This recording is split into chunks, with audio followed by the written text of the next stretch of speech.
আর মায়েরা এই কলিযুগে যাগযজ্ঞ নয়, ব্রত পূজা নয়, ধ্যান তপস্যা নয়। আমার চৈতন্য মহাপ্রভু বললেন, কেউ যদি যজ্ঞ অনুষ্ঠান না করে তাতে অসুবিধা নাই, কেউ যদি ব্রত পূজা না করে তাতে অসুবিধা নাই, পূজা অর্চনা যদি না করে তাতেও অসুবিধা নাই, কিন্তু কলির মানুষকে একটাই পদ অবলম্বন করতে হবে। সেটা কি? হরির নাম, হরির নাম, হরির নাম এব কেবলম কেবলম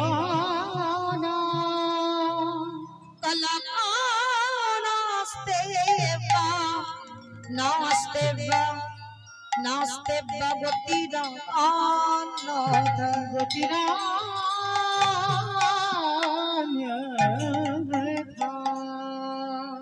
কলির মানুষের হরিনাম ছাড়া কোনো গতি নাই, কোনো গতি নাই, কোনো গতি নাই। আপনারা প্রশ্ন করবেন, মৌমিতা ও তো সব কীর্তনিয়ারা বলে যায়। যত যত কীর্তনিয়ার মুখে কীর্তন শুনবেন, সব কীর্তনিয়ার ওই একটাই কথা বলে, হরিনাম করো, হরিনাম শোনো, একাদশী করো, ভগবানের চরণে তুলসী দাও, তুলসী গাছে জল দাও। ও ছাড়া কলির মানুষের কোনো গতি নাই। কিন্তু বাবা, এই যে কীর্তনিয়ারা বলবে আর আপনারা শুধু কানে শুনে চলে যাবেন, হবে না। সবার আগে বাবা যে জায়গাটায় বসেছেন ওই জায়গাটাকে জানতে হবে কি জায়গা। আপনারা মনে মনে করছেন মৌমিতা উঁচু জায়গাতে দাঁড়িয়েছে, কিন্তু না। যারা শাস্ত্র জ্ঞানী বাবা, যারা তত্ত্ব জ্ঞানী, তারা কোনোদিন বলবে না যে আমি উঁচু জায়গাতে দাঁড়িয়েছি। আপনারা উঁচু জায়গাতে বসেছেন, আমি নিচুতে দাঁড়িয়েছি। নববিধা ভক্তির মধ্যে দেখেন বাবা, আগেই তো বলছে শ্রবণম, পরে বলছে কীর্তনম। আগে কীর্তনের জায়গা দেয়নি বাবা, আগে শোনার জায়গা দিয়েছে। তাহলে ওই জায়গাতে বসে যদি ঠিক ঠিক কীর্তন শোনার মতো শোনা যায়, তাহলে ওখানে বসেও বাবা কৃপা হয়ে যায়। আর এখানে দাঁড়িয়ে যদি ঠিক ঠিক গাবার মতো গাওয়া যায়, এখানে দাঁড়িয়েও কৃপা হয়। তাহলে হচ্ছে না কেন? গাওয়াটা ঠিক হচ্ছে না, শোনাটা ঠিক হচ্ছে না, তাই তো কৃপা হচ্ছে না। কিন্তু মা যে জায়গাটা বসেছেন ওই জায়গাটা উত্তম জায়গা, মহারাজ পরীক্ষিত মহারাজের জায়গা। আর ওই জায়গাতে বসে শুধু কানে শুনে বাড়িতে চলে যাবে, হবে না। এই শুনতে যখন বসেছেন বাবা, সব চিন্তা এখন কিছুক্ষণের জন্য বন্ধ। কি আমার স্বামী, কি আমার ছেলে, কোথায় আমার ঘর, কোন আমার দোতলা বাড়ি, কত বিষয় আশয় আছে, ওসব ভুলে যেতে হবে। যতক্ষণ এখানে থাকবে, হরি কথা কৃষ্ণ কথা কানে যাবে, ততক্ষণ আমাদের একটাই পরিচয়। আমরা কে নারী, কে পুরুষ, কে নিচু জাত, কে উঁচু জাত, এসব কোনো নয়। আমাদের একটাই ভাবনা হবে, আমরা সবাই হলাম কৃষ্ণ চরণের দাস। আর দ্বিতীয় আমাদের কোনো পরিচয় হবে না। তাহলে এখানে সবাই যখন আমরা কৃষ্ণ দাস, কে নিচু কে উঁচু নয়, কে শিক্ষিত কে অশিক্ষিত এগুলোও নয়, তাহলে আমরা কৃষ্ণ দাস যখন মা, তাহলে কীর্তন শুনতে বসলে আগে একটু হৃদয়ঙ্গ করতে হবে। এই যে কীর্তনিয়ারা বলে যাচ্ছে মা, হরিনাম ছাড়া কোনো গতি নাই, ভালো করে বিচার করে দেখবেন বাবা, হরিনাম ছাড়া কি গতি আছে?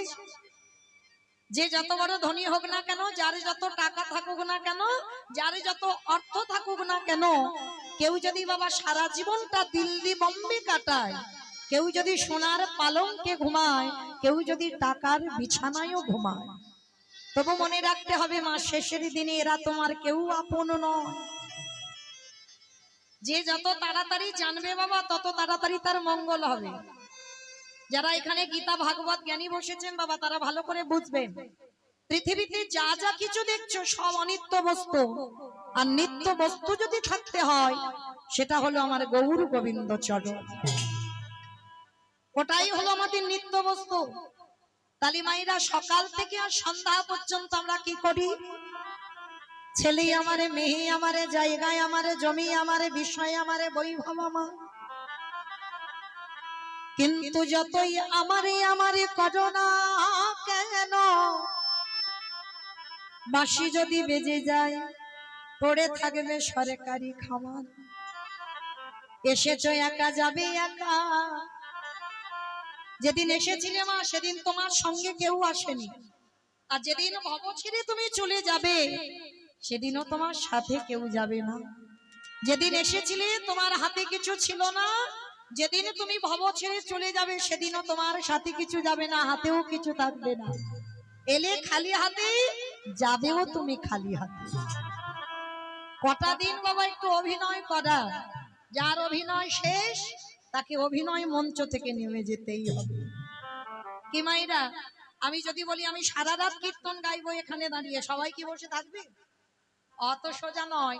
একটু পরে বাবা সব একটা দুটো করে উঠতে শুরু করবে। তাহলে এখানে দাঁড়িয়ে যেমন আমি সারা রাত গাইতে পারবো না, সংসারটা হচ্ছে একটা নাটকের মঞ্চ। ওই মঞ্চে সারা জীবন তুমি থাকবো বলে আসনি, যাকে যতদিনের জন্য আসা, দিনটা ফুরিয়ে গেলে তাকে মঞ্চ থেকে নেমে যেতেই হবে। তাহলে মায়েরা, এই যে আমার আমার করে আঁকলে আছে, কেউ তো তোমার নয়। শেষের দিনে তোমার সঙ্গী হবে কে না তোমার কর্মফল। এইটা ভালো করে শুনতে হবে বাবা, কর্মফল শুধু আমার সাথে যাবে। কতদিন আমি হরিবাসরে বসেছি, কতবার ভাগবত আসরে বসেছি, কতদিন যাবৎ আমি একাদশীর উপবাস করছি, কতদিন সাধুগুরু বৈষ্ণবের সঙ্গ করছি, কতদিন গুরুচরণ আশ্রয় করলাম, আর কতদিন আমি ধর্ম কাজে যুক্ত আছি। এই ভালো ভালো কর্মগুলো আমার সাথে যাবে। তবে বাবা আমি মৌমিতা একটা গ্যারান্টি দিতে পারি, আর একজন আমাদের সঙ্গী হবে। সে কে জানো? জানি না আপনাদের এই এলাকায় নিয়মটা আছে কিনা। কি বাবা, এটা বর্ধমান তো? বর্ধমান, বেশ। তাহলে জানি না আপনাদের এই পূর্ব বর্ধমানে নিয়মটা আছে কিনা। তবে আমার ডায়মন্ড হারবার এলাকায় দক্ষিণ 24 পরগনায় নিয়ম আছে। সে যত বড় লোক হোক আর গরিব হোক, মানুষের মৃত্যুর পর যার বাড়িতে থাকবে তো খুব ভালো, আর যার বাড়িতে নাই বাবা, দুটো জিনিস ভাড়া করতে হবে মানুষের মৃত্যুর পর। কি? একটা হলো খোল আর একটা হলো করতাল। আর পিছনে বাজাবে বলো হরি হরি, বলো হরি হরি। কি মাইরা, আপনাদের এই গ্রামে বাজে তো? বাহ, তাহলে একটু বুঝতে সুবিধা হয়। তাহলে এই জায়গাটা একটু ভালো করে বিচার করবেন। যখন ঠাকুর বিসর্জন করতে যাচ্ছ, তখন তোমার ডিজে বক্স বাজাচ্ছ। কি মা, আপনাদের গ্রামে বাজে না? এখানেও বাজে? আমি ভাবলাম বোধহয় আমার ওদিকেই বাজে। আমার ওইদিকে বাবা এমন বিসর্জনের সময় ডিজে বক্স বাজবে না, হাট যেন এক্ষুনি ব্লক হয়ে যাবে। মানে যদি মানুষ অসুস্থ থাকে সে তো হরিবোল হয়ে যাবে। মানে এমন ধুমধারাক্কা বাজনা বাজবে আর এমন নাচানাচি হবে। তাহলে ভালো করে এই জায়গাটা একটু বিচার করবেন। ঠাকুর বিসর্জন যখন করতে যাচ্ছ, তখন তুমি লরিতে করে বক্স বাজিয়ে যাচ্ছ। আর যেদিন আমাদের দেহ বিসর্জন হবে, একটা কি লরিতে করে বাবা ডিজে বাজি বাজি গেলে হতো না? হাওয়ালে তো হতো, যদি আমরা চালু করি প্রথাটা তাহলে হবে। কিন্তু করছি না কেন? এই জায়গায় আমার চৈতন্য মহাপ্রভু শিক্ষা দিলেন, ওরে কলিরে জি, শেষের দিনে এলি খালি হাতে, যাচ্ছি সে খালি হাতে, কিন্তু শেষের দিনে তোর কর্মফল সঙ্গী হলো, আর কেউ গেল না। আর গেল কে? এই হরি নামে যাবে। আমাদের পচা দেখা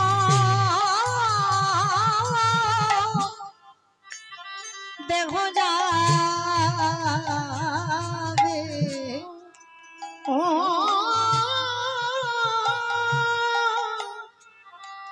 দেহ যাবে।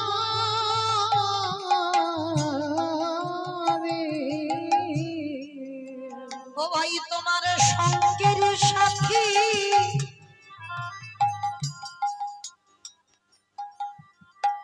সাথীকে থাকবে না, যেদিন খাঁচা ছেড়ে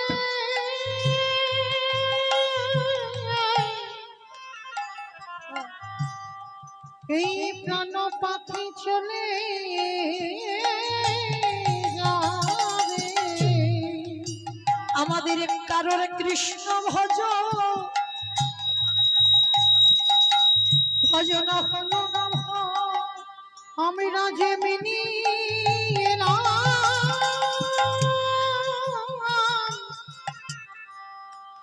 আমরা তেমনি না, আমরা সবাই মায়ার বাঁধনে আমরা বন্দী হলো। আমাদের কৃষ্ণ বলা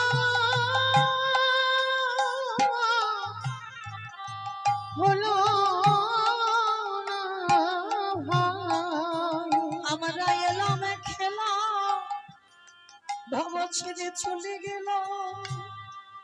আমাদের কৃষ্ণ ভজন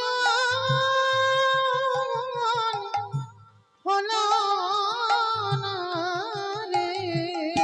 হে দয়াময় আমার মতো পাপী আরে কে পুনো বলি এবারে আমায় উদ্ধার করো। তোমার পারে ঘাটাতে দাঁড়াই রইল তুমি যে পারের কর্তা দয়াল হরি। হে দয়াময় আমার কেশে ধরে টেনে নিও আমি যে মায়া মাঝে পড়ে আছি।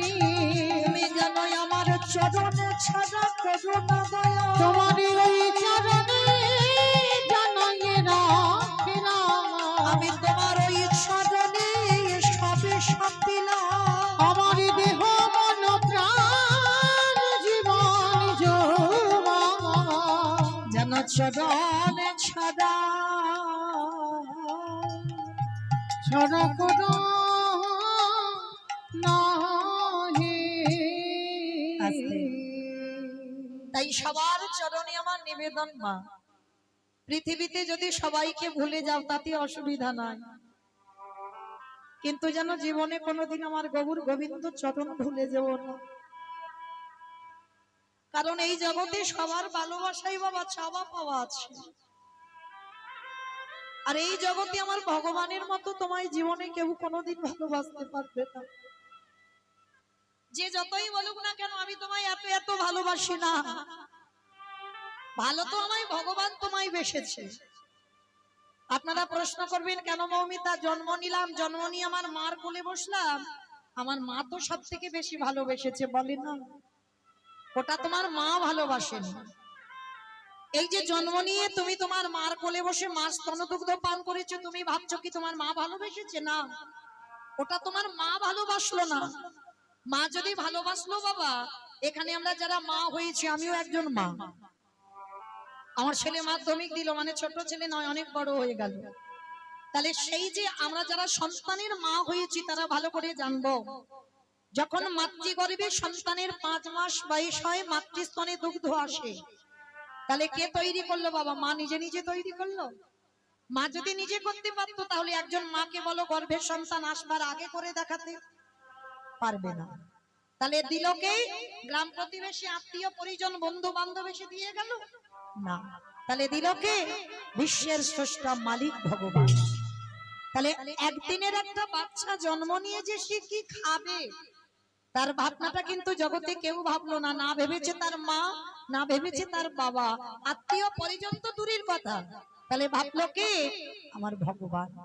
তাহলে আমাদের আসবার আগে মা যে আমাদের কথা ভেবে রাখে যে একদিনের বাচ্চা জন্ম নিয়ে সে কি খাবে, কতটুকু লবণ, কতটুকু মিষ্টি, কতটুকু টক, কতটুকু ঝাল, কতটুকু পাতলা, কতটুকু মোটা, কতটুকু ঠান্ডা, কতটুকু গরম দিলে একটা স্তনদুগ্ধ তৈরি হয়, আজ পর্যন্ত কোনো বৈজ্ঞানিক ভাবেনি, ভেবেছিল আমার বিশ্বের স্রষ্টা মালিক ভগবান।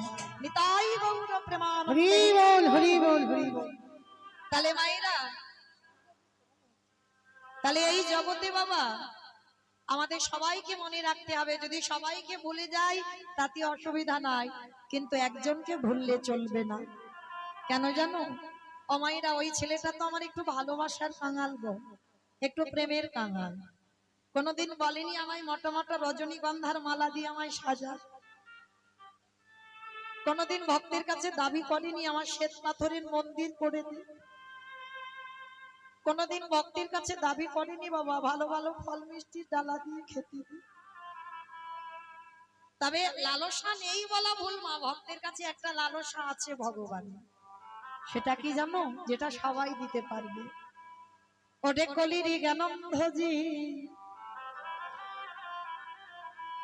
তোরা সংসার করবি বলে ধরাই গেলি, সংসার কর। কারণ কলিযুগে বাবা জানতে হবে সংসার ধর্ম বড় ধর্ম, সংসার বাদ দিয়ে ভজন নয়, সংসারে থেকে ভজন করতে হবে। তাহলে সংসারের মধ্যে থেকেও সারা দিনের মধ্যে একটুই আমার চরণে বসে যদি একজন ভক্ত যদি নয়নে জলে বুক ভাসিয়ে বলে কৃষ্ণ তোমার গোলাম, আমার বলতে যা কিছু আছে তোমার চরণে দিলাম বলে, যদি একজন ভক্ত নয়ন জলে ভাসিতে পারে, আমার ভগবান কি করে জানো, সেই ভক্তির দুবারে দাঁড়ায়ে তার ভিতরে বাহির দুটোই আলো করে। যে জন কৃষ্ণ বলে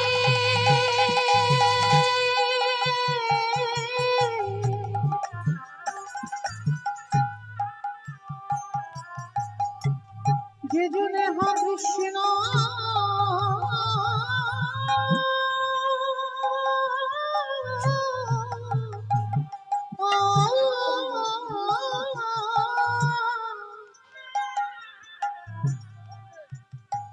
যে জনে কৃষ্ণ বলে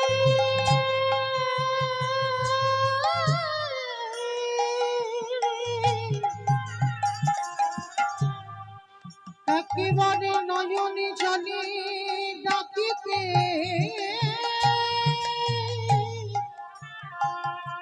পারে,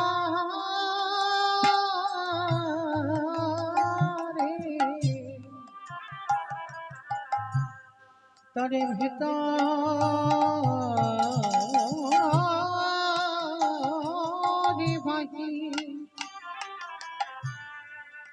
বাহিরে আনা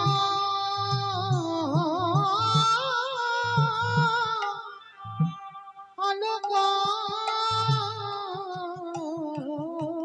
রে। আস্তে। মনে রেখো মা একটা কথা, বাহ্যিক জগতে যদি টাকা পয়সা ঘর বাড়ি হয় তোমার দেহের সুখ হবে। ভালো বাড়ি বানিয়েছো, ভালো আরামে থাকছো, টাকা জমিয়েছো, ভালো বাজার হাট করে খাচ্ছো, দামি দামি পোশাক পরছো, এটা তোমার দেহের সুখ হবে। কিন্তু বাবা পরমাত্মা রূপী ভগবানকে সুখ দিতে গেলে কি করতে হবে জানো? দেখবে বাবা নাচানাচি করার শ্রোতা অনেক পাওয়া যায়, হাসি ঠাট্টা তামাশা করবার শ্রোতা অনেক পাওয়া যায়, কিন্তু কৃষ্ণ বলে যদি তুমি একবার কাঁদতে পারো, কৃষ্ণ বলে যদি তুমি একবার নয়নে জলে ভাসতে পারো, সেটাই তো তোমার এই পরমাত্মা রূপী ভগবানের খাওয়া। এই যে বাহ্যিক জগতে যেগুলো খাচ্ছ ওটা তোমার ভগবান খাচ্ছে না। ভগবান খাবে কি না, যদি কোনো ভক্ত কৃষ্ণ প্রেমে যদি পাগল হয়ে কাঁদে, তাই গৌর হরি বল, হরি বল হরি বল হরি বল। আর এই কান্নায় যে সুখ পাওয়া যায় তুমি অন্য কোথাও কোনো দিন এত সুখ পাবে না, এত শান্তিও পাবে না যে কৃষ্ণ নামে কাঁদতে পেরেছে। তো চলেন আজকের আমরা সবাই কীর্তনের প্রারম্ভে যে বাড়িতে আজকের এসেছেন আপনারা, যে বাড়িতে আমার মতো অধম কীর্তনিয়াকে নিমন্ত্রিত করে এনেছেন, আপনারা সবাই কৃপা করে ওদেরকে একটু আশীর্বাদ দিয়ে যাবেন। শুধু আজকের বলে নয়, মৃত্যুর আগের দিন পর্যন্ত যেন এইভাবে গৌর গোবিন্দ চরণে মতি থাকে। মাইরা ভালো করে বিচার করে দেখেন তো কি প্রয়োজন ছিল এত টাকা পয়সা খরচা করে প্রতি বছর? আমি শুনলাম এই 6 বছর হচ্ছে, মানে এই বছরটা নিয়ে, তাহলে এই যে প্রতি বছর আমি কীর্তন করাবো কেন? তাতে লাভটা কি হবে? কি বাবা, কলির মানুষ তো লাভ ছাড়া চলে না, তাহলে কিসের লাভ হচ্ছে? এত এত গাদা গাদা টাকা খরচা করে এই যে মাই জেনেটার প্যান্ডেল আমাদের মতো কীর্তনিয়া দেনে এনে ভক্ত সেবা দিয়ে, তাতে লাভটা কি হচ্ছে? লাভ তো আছে। লাভ যদি না থাকতো বাবা আপনারা পাগলের মতো ছুটি আসতেন? কি গো মা, এখন তো মৌমিতার কীর্তন এখন মোবাইলে ঘরে ঘরে বিছানায় ঘুমিয়ে দেখতে পাবে। এই যারা এসেছে না ইউটিউব করতে, ওরা তো দুদিন পরেই ছাড়বে, তাহলে দেখতে পাবে। তাহলে কিসের জন্য এসেছে? এটাই কৃপা। কারণ যার হৃদয়ে প্রেম ভক্তি আছে বাবা, যদি কানে একবার চলে যায় যে অমুক জায়গায় কীর্তন হবে, 5 মিনিট হলেও বাবা সে হরিবাসরে আসবে। যদি 5 মিনিট হয় তবু আসবে। কেন? জানতে হবে ভক্তি আছে কীর্তনে, এটা আমার চৈতন্য মহাপ্রভুর দেওয়া দান। তো মাইরা, তাহলে এই যে এত টাকা খরচা করে তাতে লাভটা কি হয়েছে জানো? শুনে নাও, গোলকে বসে আমার গোবিন্দ প্রতিজ্ঞাবদ্ধ, গোবিন্দের কাছে আমার রাধারানী বধূ আগত কলিযুগে যদি আমার একজন ভক্ত হরিনাম যজ্ঞের জন্য কিছু অর্থ ব্যয় করে দেয়, সাধুগুরু বৈষ্ণব সেবার জন্য যদি কিছু অর্থ ব্যয় করে দেয়, আমার রাধারানী বলছে, জানো বধূ, আমি আমার হৃদয় ভান্ডার থেকে কিছু ধন চুরি করে আমি তার ব্যাংকে দিয়ে আসি। আমাইরা কোন ধন? যে ধন চোরেরা চুরি করতে পারে না, যে ধন কোনোদিন অপহরণ করা যায় না, যে ধন কোনোদিন লুট করা যায় না। ও মা, এ আবার কোন ধনের কথা বলছে? যে ধনের নাম হলো কৃষ্ণ প্রেম ধন।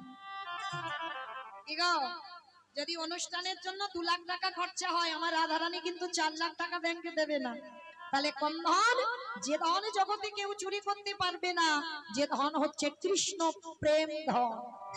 আর এই কৃষ্ণ প্রেম ধন যদি তোমার একবার হৃদয়ে জেগে যায়, আরে বাহ্যিক জগতের কিছু ভালো লাগবে না, বাহ্যিক জগতের অর্থ প্রয়োজন হবে না, কারণ সে তো পারমার্থিক সম্পদ পেয়েছে। আর যে একবার পারমার্থিক ধন পেয়ে যায়, তার বাবা বাইরের আর কোনো ধন প্রয়োজন হয় না। তাহলে আপনারা সবাই আশীর্বাদ দিয়ে যাবেন এই পরিবারে যারা কীর্তন করাচ্ছেন, ওদের যেন কৃষ্ণ প্রেম ভক্তি সম্পদ লাভ করতে পারে। নিতাই গৌর প্রেমানন্দে। হরি বল হরি বল হরি বল। তো চলে ভাইরা, অনেকক্ষণ তো বাবা সব দিক দিয়ে আমাদের বাধা বিঘ্ন গেল। এবার চলো একটু সবাই সন্ধ্যাবেলায় আমরা যাবো শ্রীধাম নদিয়া নবদ্বীপ ধাম। কারণ নদিয়াতে না গেলে তো কীর্তন হবেই না, তাই না মা? অনেক অনেক অনেক অনেক ভক্তরা বলে ওই গৌরের কথা বাদ দিয়ে সরাসরি একটা লীলা করলে হয় না, বলে না, হবে না। কেন? চৈতন্য চরিতামৃত গ্রন্থে কবিরাজ গোস্বামী পাদ লিখেছেন, সংকীর্তন পিতা শ্রীকৃষ্ণ চৈতন্য, সংকীর্তন যজ্ঞে তারে যে ভজে সেই বড় ধন্য। তার কি বুঝলাম? কীর্তনের প্রারম্ভে আগে আমার 2টো ছেলেকে ডাকতে হবে, আমার নয়, এটা ভুল বললাম, আমাদের। আমার মানে আমার ব্যক্তিগত হচ্ছে, আমাদের মানে সবার। এক হলো আমার নিতাই চাঁদ, এক হলো আমার গৌর চাঁদ। আর ওই 2টো ছেলেকে আগে ডাকতে হবে, তারপরে কীর্তন হবে।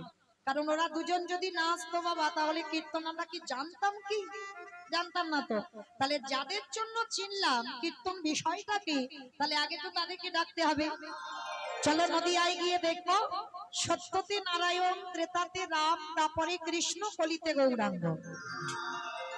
আর কৃষ্ণ যে কলিযুগে গৌর হলো, নদিয়ায় যেদিন এসেছিল, নদিয়ার ভাবটা কেমন ছিল জানো? আজ নদী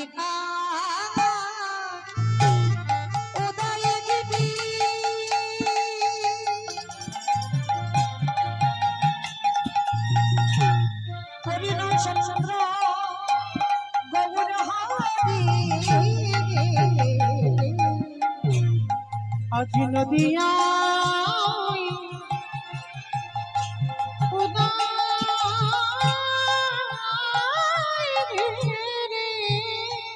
আস্তে আমার একটু কথা বলেনি, কীর্তন শুনতে গেলে শুধু চুপচাপ বসে বসে কীর্তন শোনা যায় না। কীর্তন শুনতে গেলে তো আমার প্রভুর জন্য একটু কাজকর্ম করতে হবে। আবার আমাদের সন্ধ্যাবেলায় এটা আমার ভজনের সময়, তাই না? তাহলে চলো, কীর্তন শুনতে গেলে কি কি করতে হবে আমাদের? সন্ধ্যাবেলা নাকি ঘুমাবে?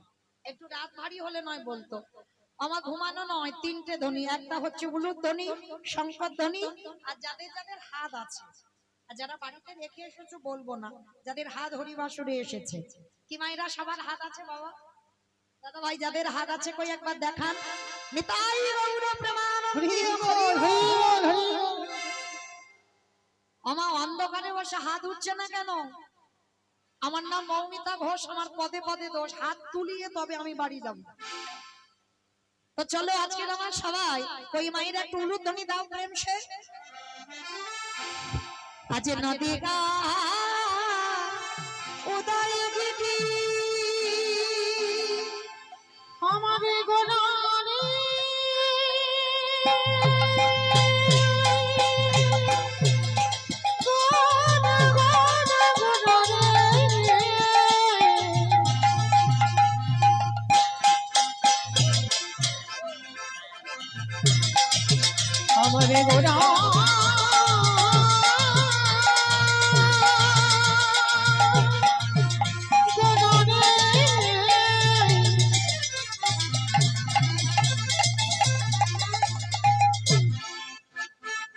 ওই নদিয়ার চাঁদ ঘন ঘন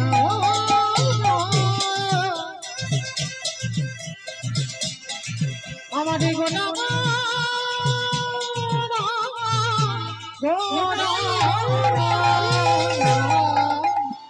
আজ নদিয়ায়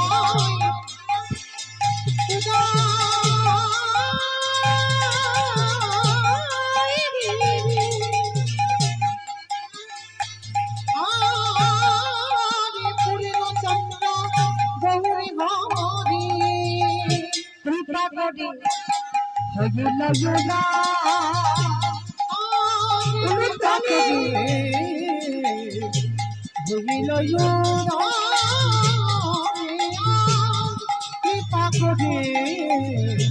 হইল যোগা ওই না সোনার নদিয়ায় প্রভু উদয় হলো সোনার নদী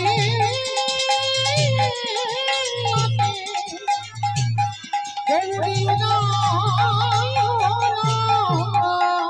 না কলির জীবী উদ্ধারিতে সোনার নদী আছে কৃষ্ণ প্রেমে প্রচারিতে সোনার নদী আছে বলিরা হৃদয় পদারে সোনার নদী আছে হরি হরি হরি হরি সোনার নদী আছে আজ কৃষ্ণ প্রেমে প্রচারিতে সোনার নদী আছে কৃষ্ণ প্রেমে প্রচারিত সোনার নদী আছে উদয় হলো নদী আছে উদয় হলো কৃপা করে হইল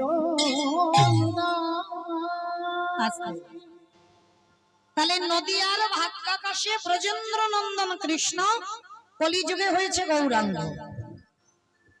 মায়েরা এবার চুপচাপ একটু শুনবে কেমন, আমি একটু বলবো। তাহলে কৃষ্ণ যে কলিযুগে গৌর হলো কার ডাকে এসেছিল? শান্তিপুরীর মাটিতে বাবা বুড়ো অদ্বৈত আচার্য গোসাই। তবে মায়েরা আপনারা যেন কেউ ভেবে বসবেন না অদ্বৈত আচার্য আপনাদের গ্রামে কারোর নাম বললাম। ওই যে পঞ্চতত্ত্ব ছবি আছে দেখেছেন তো? বাবা আমার মায়েদের বোঝানোর জন্য একটু পরিষ্কার করে বলতে হবে, তবে বুঝতে পারবে। কারণ পড়াশোনার সময় কখন? ছেলে পুলে মানুষ করব, তাদের রান্না করব, গোয়াল পরিষ্কার করব, বাসন কোসন মাজবো না পড়বো। তাহলে অদ্বৈত আচার্য গোসাই